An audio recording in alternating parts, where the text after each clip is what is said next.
श्रोते हो, कोकेनचा सप्लायर या कथेचा तिसरा भाग मी मंदार धर्माधिकारी आता सादर करत आहे. साहेबराव पाटील नेपाळला आले. त्यांच्याजवळ सचिन गोस्वामीचा पत्ता आणि फोन नंबर होता. साहेबराव त्या पत्त्यावर पोहोचले तेव्हा संध्याकाळचे 6 वाजून गेले होते.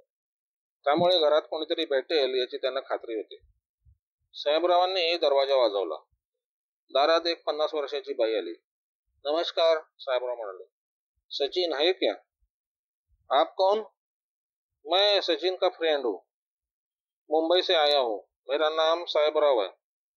ते ऐकलं आणि ती रडायलाच लागली. क्यों, क्या हो गया? साहेबरावांनी विचारलं. ती काहीच बोलली नाही आणि डोळे पुसायला लागली. साहेबराव म्हणाले, हे बघा, आय एम सॉरी. त्यांच्या लक्षात आलं की काहीतरी गडबड असणार. तेवढ्यात एक 50शीचा पुरुष माणूस पुढे आला. आप कौन? त्यानं विचारलं. मैं बंबई से आया हूँ, साहेबराव. मुझे सचिन से मिलना है. माफ करना, तो म्हणाला. सचिन नहीं मिल सकता आपको. का, काय झालं? 3 दिवसापासून तो गायब आहे. म्हणजे? तो घरीच आला नाही. कामावर गेला होता, तो परत आलाच नाही. तुम्ही पोलीस कंप्लेंट वगैरे केली का? केली ना, पोलीस तपास सुरू आहे. आपण काय करता, म्हणजे बिझनेस, नोकरी वगैरे? का, तुम्हाला काय करायचंय त्याच्याशी? नाही, हे बघा, माझा विचारण्याचा उद्देश हा होता की काही मुलांना किडनॅप केलं जातं, पैसा मिळाला हा उद्देश असतो. ही श्रीमंतांची मुलं असतात म्हणून विचारतो. अहो, मी एका शाळेत शिक्षक आहे. माझ्या पगारात माझंच भागत नाही तर मी खंडणी कुठली देणार? तुम्ही पोलीस कंप्लेंट केली आहे ना? हो. ते काय म्हणतायत? त्यांचा तपास सुरू आहे. हा अचानक गायब कसा काय झाला? कॉलेजला गेला होता, तो परत आलाच नाही म्हणतात. कॉलेजात चौकशी केली? पोलीस करतायत ती चौकशी. ही केस कुठल्या पोलीस स्टेशनला आहे? तुम्ही अशी काही चौकशी करताय की जसे तुम्ही पोलीस खात्यातच आहात. तुम्ही कोण आहात? सचिन माझा मुलगा आहे. अच्छा, मग मी तुम्हाला सांगतो. तुमचा सचिन एखाद्या मोठ्या प्रॉब्लेम मध्ये सापडणार आहे किंवा सापडलाय. मला सांगा, तुम्ही आधी कोण आहात ते? मी मुंबईच्या क्राईम ब्रांच मधून आलोय. आणि साहेबरावांनी त्यांचं आयडेंटिटी कार्ड दाखवलं. सचिनच्या वडिलांनी ते कार्ड बघितलं. मग साहेबरावांचा चेहरा आणि फोटोवरचा चेहरा बघून विचारलं, मुंबईचे पोलीस सचिनला का शोधतायत? ते कारण मी काय तुम्हाला आता सांगणार नाही. कदाचित तुमचा सचिन दोषी नसेल, पण तो सापडल्याशिवाय खरं खोटं काय समजणार नाही. तुम्ही पोलीस खात्यात आहात ना, मग त्याला शोधण्यासाठी काही मदत करा. हो, मी मदत करायलाच आलो आहे, पण त्याची माहिती मिळाल्याशिवाय मदत कशी करणार? काय माहिती देऊ? तो नाहीसा झालाय तुम्हाला कधी कळलं? अहो, 3 दिवस झाले. ते ठीक आहे, पण तुमच्या लक्षात कधी आलं? त्या दिवशी तो नेहमीप्रमाणे कॉलेजला गेला. त्याचं सकाळचं कॉलेज असतं, 12ला घरी येतो. त्या दिवशी तो आलाच नाही. आम्हाला वाटलं एखाद्या मित्राकडे गेला असेल. संध्याकाळी 5 वाजेपर्यंत वाट बघितली. तोपर्यंत नाही आला तेव्हा त्याच्या आईनं मला फोन केला. मी आलो. आमच्या नातेवाईकांना, मित्रांना त्याच्या फोन केला. काही समजलं नाही. शेवटी रात्री पोलीस कंप्लेंट केली.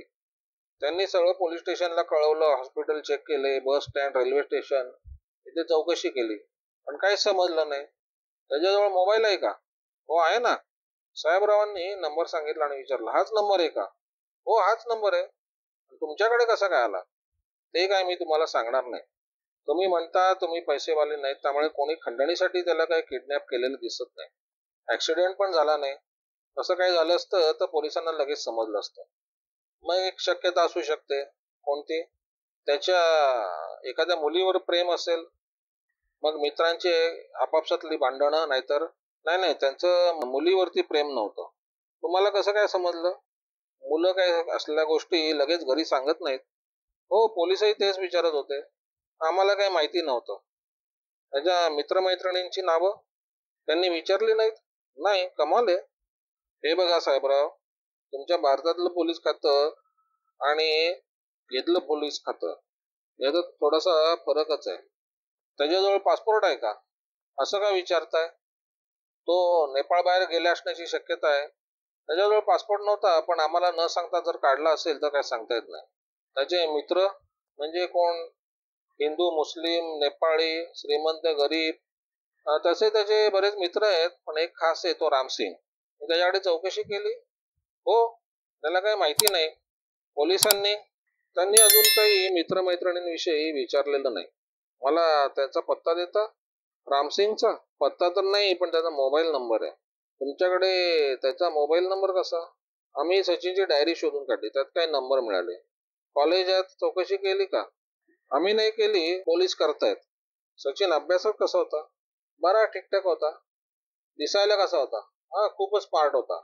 सगळे म्हणायचे तू फिल्म इंडस्ट्रीमध्ये जा, पण मला माहिती आहे की तिथे वशिल्याशिवाय काम होत नाही, किंवा नाटकाचं चांगलं बॅकग्राऊंड पाहिजे, शिवाय भाषेचा प्रॉब्लेम.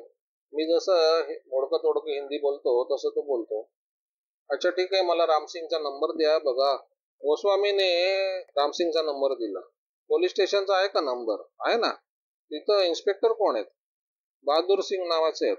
त्यांचाही नंबर द्या.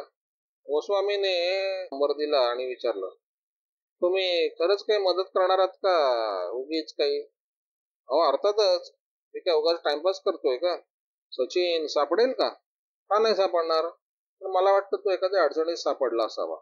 मामाला जरा कळवा काय होतं ते. हो नक्कीच. सचिनचा पत्ता लागला की मी तुम्हाला लगेच कळवतो. गोस्वामीचा निरोप घेऊन साहेबराव बाहेर आले. दुसऱ्या देशात जाऊन परवानगी न घेता एखाद्याचा तपास करणं कायद्याच्या विरुद्धच होतं.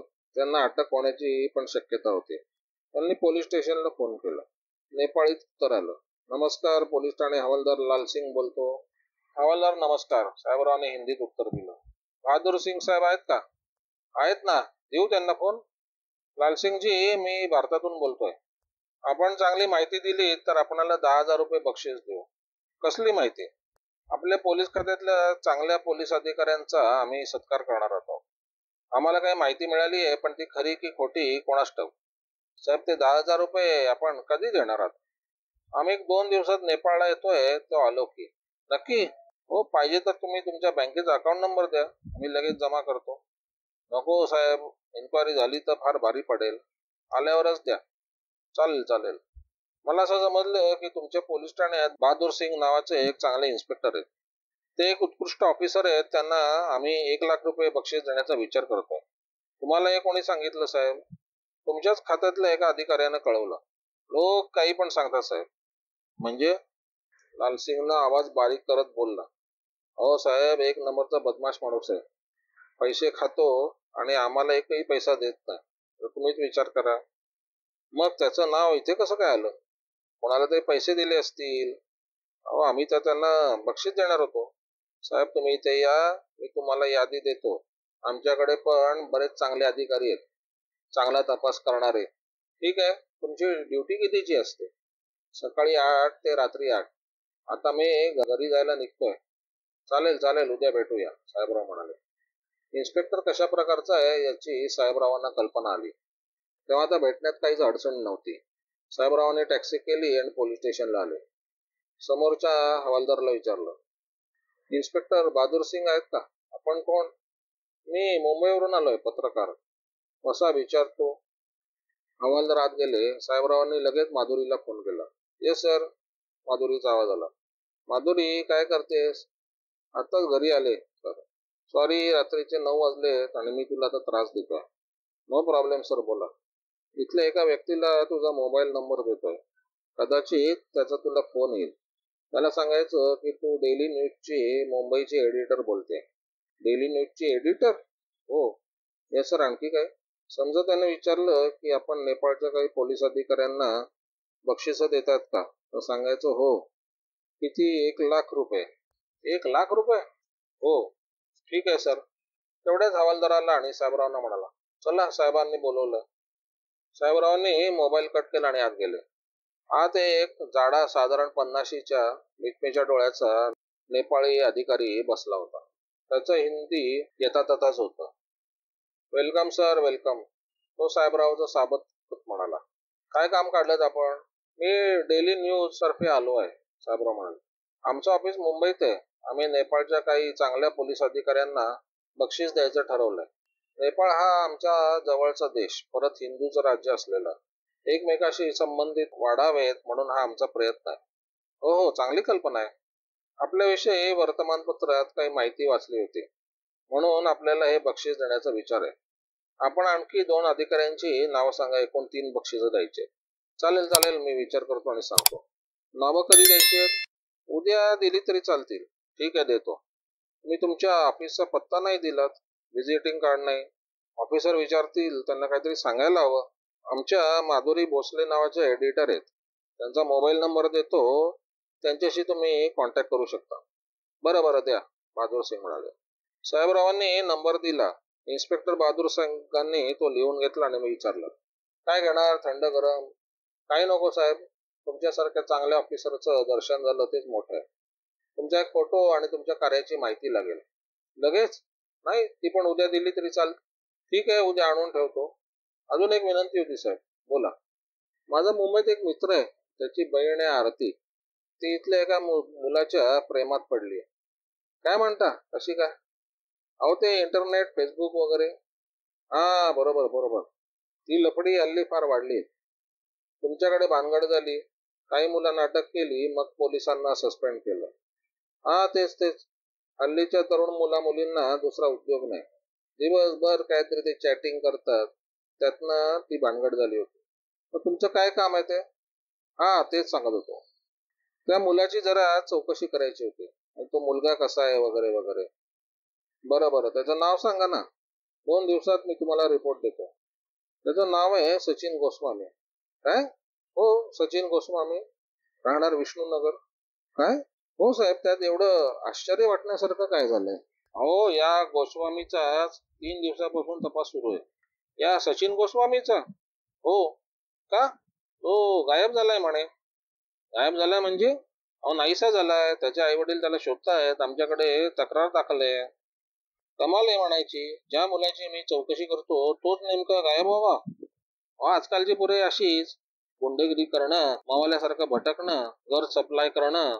म्हणजे हा काय घर सप्लाय करत होता का? ठीक आहे, तो करत होता की नाही माहिती नाही, पण त्याच्या मित्रात गज सप्लाय करणारे होते. अहो, आम्ही ते जरा शोधून काढलेलं आहे. कसं काय, तेच तर विचारतो. अहो, त्याच्या वडिलांनी मिसिंगची तक्रार दाखल केली.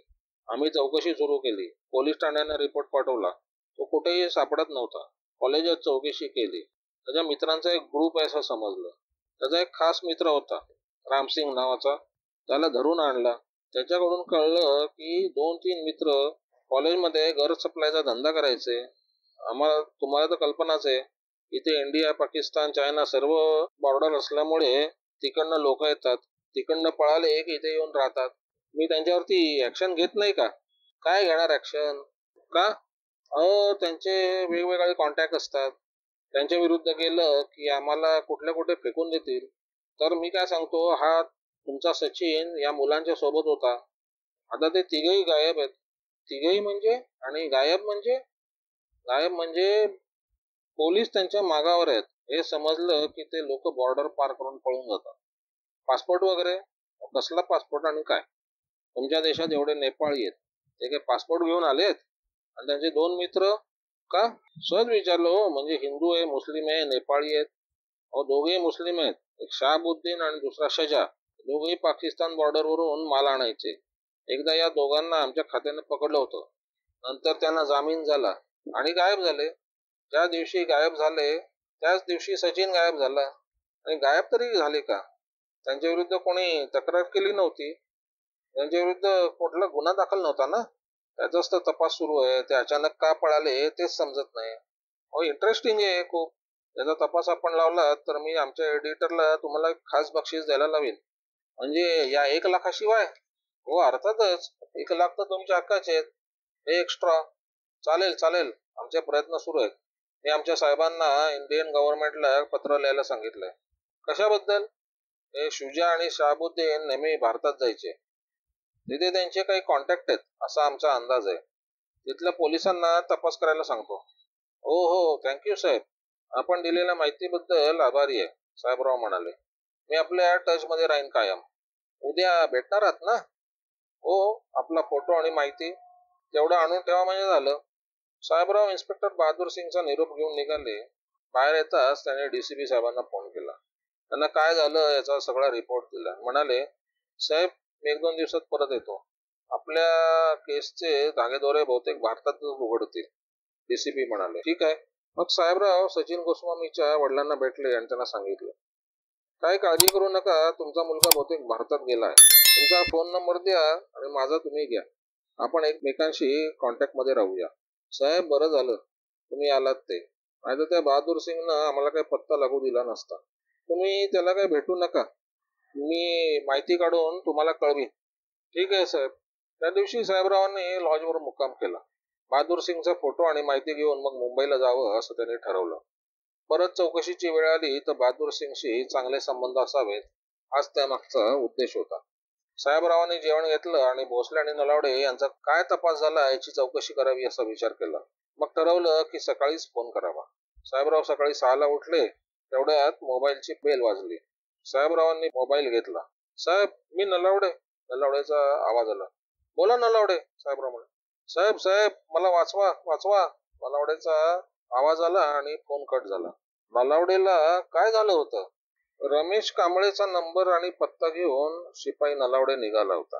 त्यानं 2-3दा रमेश कांबळेला फोन केला, पण दरवेळेला स्विच ऑफचा मेसेज येत होता. नलावडे दिलेल्या पत्त्यावर कांबळेला शोधायला निघाला. अब्दुल रहमान मंजिल, खोली नंबर 28, दुसरा मजला, स्टेशन रोड, मुंब्रा. नलावडे त्या पत्त्यावर पोहोचला तर खोलीला कुलूप होतं. चौकशी केलं तेव्हा समजलं की 4-5 दिवस झाले कांबळे घरीच आला नाही. साहेब, शेजारी म्हणाला, तो कधी येतो कधी जातो काय समजत नाही. नलावडेने ठरवलं या घरावर वॉच ठेवायला पाहिजे. तो आला की पकडायचा. बिल्डिंग समोरच एक लॉज होता. त्या लॉज मध्ये नलावडेनं रूम घेतली. मला रस्त्यावरची रूम द्या, कोण येतं कोण जातं ते बघायचं. बघतो, असली तर देऊ, नाहीतर कुठून देऊ. नलावडेने त्याचं आयडेंटिटी कार्ड दाखवलं. Crime branch Mumbai. मॅनेजरनं कार्ड बघितलं आणि नलावडेचा चेहरा पडताळून बघितला आणि म्हणाला, पहिले बोलणे का ना साहेब, अभी आपको मैं अच्छी रूम देता हूँ. दोघे पहिल्या मजल्यावर आले आणि रूम रिकाम्या होत्या. एखादा कस्टमर पोरीला वगैरे घेऊन आला तर 1-2 तासांनी परत जायचा. यावरून या लॉज मध्ये काय चाललंय ते नलावडेच्या लक्षात आलं. नलावडेचा याच्याशी काही संबंध नव्हता. ज्या रूम मधून रमेश कांबळेची रूम दिसत होती ती त्यानं सिलेक्ट केली. काय पाठवू साहेब, आपल्याला जेवण, बाटली वगैरे? मॅनेजरनं विचारलं. काय नाही, आधी जेवण सांगा चांगल्या प्रकारचं. ठीक आहे साहेब, मॅनेजरनं सांगितलं. नलावडे खुर्ची घेऊन गॅलरीत बसला आणि रमेश कांबळेच्या रूमवर वॉच ठेवायला लागला. त्यावेळेस अफजल खान आणि त्याची माणसं आपल्या मागे आहेत याची त्याला कल्पना नव्हती. अफजल खाननं शौकतची खाण्यापिण्याची सगळी व्यवस्था केली होती. मुंबईचा नकाशा आणून दिला होता. शौकत मंत्रालय, गेटवे ऑफ इंडिया वगैरे बघून आला होता. 2 दिवस त्यानं लोकलचा प्रवास केला. चर्चगेट ते विरार आणि सीएसटी ते कर्जत पर्यंत स्टेशन बघून आला होता. शौकत बाहेर जाण्याची तयारी करत होता. तेवढ्यात मोबाईलची बेल वाजली. शौकतनं नंबर बघितला तर सलामत बाईचा. सलाम अलैकुम भाई, शौकत म्हणाला. सलाम. शौकत, क्या चल रहा है? भाई, मुंबईची माहिती काढतोय. ठीक आहे. काय काय माहिती काढली? मंत्रालय वगैरेची माहिती घेतलीस? ठीक आहे. भाई, रायफल लागेल, ती सांगितली आहे. अफजल खानला सांगितलंय ना? हो भाई, 5-6 दिवस लागतील म्हणतोय. ठीक आहे, एक काम कर आधी त्याच्या. बोला भाई. काही लोकांनी मुख्यमंत्र्याला धमक्या दिल्या होत्या. मग? माझ्या कुठल्याच माणसानं स्वतःच्या मोबाईलवरून फोन केला नाही किंवा त्यांनी मित्राच्या किंवा नातेवाईकांच्या फोनवरून फोन केला होता. मग एकाने मूर्खपणा केला. काय झालं भाई? माझ्या एका माणसानं नाव बदललं आणि त्या नावावरनं फोन केला. नाव बदललं तरी पोलीस त्याला शोधू शकतात की भाई? मोबाईल कंपनीवाल्यांना आपण ज्या ठिकाणी राहतो तिथला पत्ता द्यावा लागतो, तो पत्ता शोधून काढतात. तीच तर भानगड झाली शौकत. तो माणूस कुठे गेला त्याचा पत्ता पण नाही. म्हणजे भाई, त्याचं नाव आहे अली. जवळ पैसे असले की तो एखाद्या लॉज मध्ये राहून राहतो, मजा करतो, कशाची शुद्ध राहत नाही. मोबाईल पण स्विच ऑफ करून ठेवतो. असला माणूस आपल्या काही कामाचा नाही भाई. तेच तर काम तुला असं करायचंय. तो जर पोलिसांच्या ताब्यात सापडला तर पोलीस आपल्यापर्यंत पोहोचू शकतात. खरंय भाई. त्याचा पत्ता? त्याचं नाव आहे रमेश कांबळे, खोली नंबर 28, अब्दुल रहमान मंजिल. असं म्हणून सलामत बाईने त्याला पत्ता दिला. म्हणजे त्याचं नाव अली, पण तो या नावानं तिथं राहतो. बरोबर. ठीक आहे भाई, लक्षात ठेव, पोलीस त्याच्या मार्गावरती आहेत. पोलिसांच्या हातात सापडता कामा नये. त्याला संपवायचा. ठीक आहे भाई, शौकत म्हणाला. काहीतरी काम मिळालं याचा त्याला आनंद झाला. शौकतचं आणि बाईचं बोलणं सुरू होतं. अफजल ते ऐकत होता. शौकतचं बोलणं संपताच त्यानं विचारलं, काय म्हणतात बाई? एक नवीन कामगिरी सोपवली आहे. अच्छा, आणि ते बंदुकीचे विचारत होते त्याचं काय झालं? हा बाई बाई बाई, ऑर्डर दिली आहे, एक 5-6 दिवसात येतील. Telescopic rifle. हा तीच तीच. ठीक आहे, 8 दिवसात माझा माल येणार आहे, त्याच्यासोबतच येईल बाहेरून. ठीक आहे, मला रिव्हॉल्वर पाहिजे. कुठलं पाहिजे? .38चं दे. अफजल खाननं रिव्हॉल्वर दिलं आणि सोबत 6 गोळ्या दिल्या. मुंब्रा कुठे आहे? तू कर्जतला गेला होतास ना, त्या लाईन वरती ठाणे स्टेशन लागतं ना, त्याच्या पुढे कळवा, मग मुंब्रा. कारनी पण जाता येतं. कार मागवू का? नको नको, तिकडे थांबवावं लागेल. परत कार पार्किंगची लफडी. ठीक आहे, परत कधी येशील? काम झालं की येतो. चालेल, अफजल म्हणाला. 1.5-2 तासात शौकत मुंब्र्याला पोहोचला. त्यानं रमेश कांबळेची खोली शोधून काढली. खोलीला कुलूप होतं. त्यानं शेजारी बाजारी चौकशी केली. नलावडे लॉजच्या बाल्कनीतनं हे सगळं बघत होता.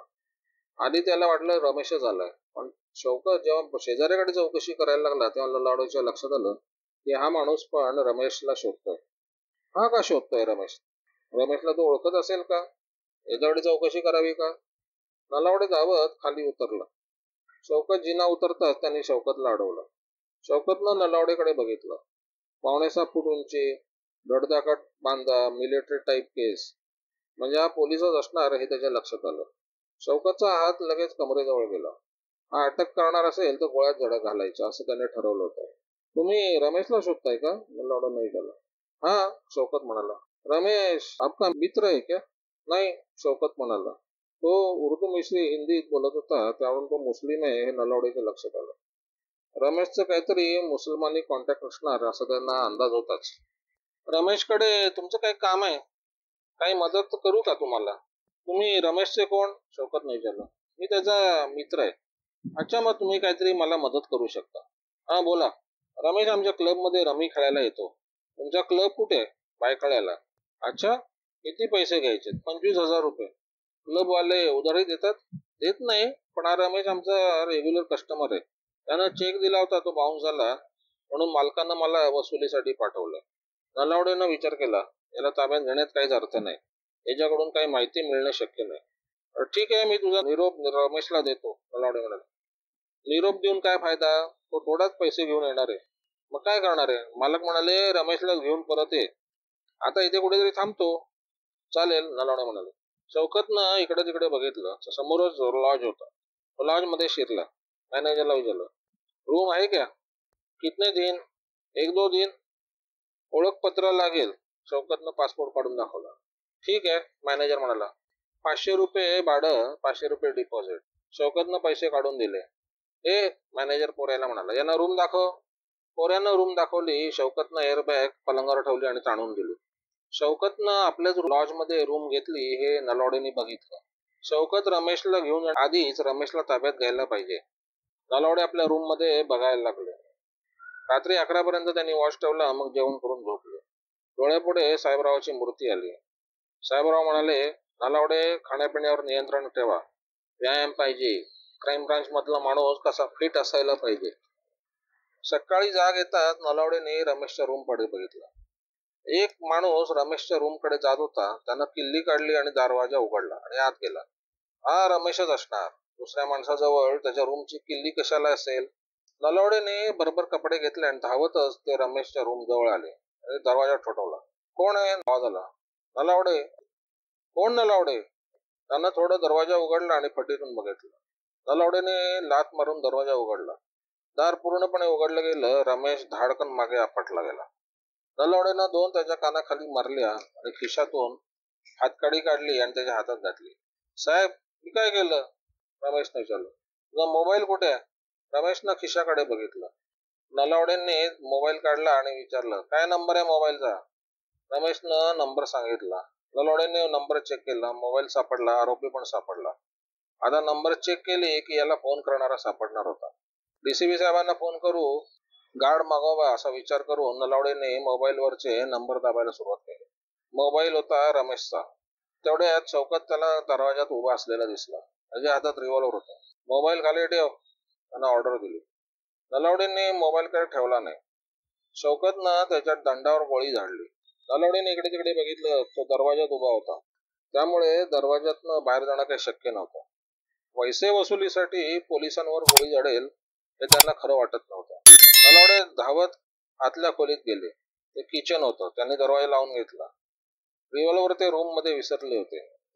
रमेशचा मोबाईल हातात होता. तो त्यांनी सोडला नव्हता. हा मजबूत पुरावा आहे हे त्यांना माहिती होतं. त्यांनी साहेबरावांना फोन लावला. साहेबरावांचा नंबर त्यांना पाठ होता. बोला नलावडे. साहेबराव. साहेब साहेब नलावडेचा आवाज आला. बाहेर शौकत विचारत करत होता.